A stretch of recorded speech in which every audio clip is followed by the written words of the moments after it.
Hey guys, welcome back to another video, and in this video I'm going to show you how you can fix your problem when it says we couldn't create a new partition or locate an existing one. For more information, see the SATA log files. So how you can fix this, let's get started. First, what you have to do is press shift plus F10 on your keyboard and it will open CMD. After opening CMD, you have to type disk part, hit enter, and then you have to type list disk, then hit enter. Then it will show you your disk. Select the disk in which you want to install the windows. So for my case, I have disk 0, so I will type select disk 0, hit enter, then clean, hit enter, then type create partition primary size equals to 6000, hit enter. Now type format fs equals to ntfs quick. After that type assign. After that type active, hit enter. Then restart your PC and then try to install Windows again.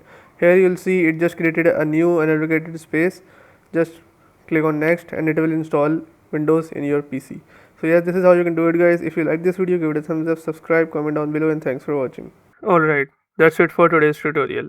I really hope this video helped you solve your problem or learn something new about your PC. My goal on this channel is to make everything about computers simple and easy, whether it's fixing errors, downloading software or any game, boosting performance of any Windows or any game, or understanding new tools. If this video was helpful in any way, don't forget to hit the like button because it really motivates me to keep bringing you more useful content.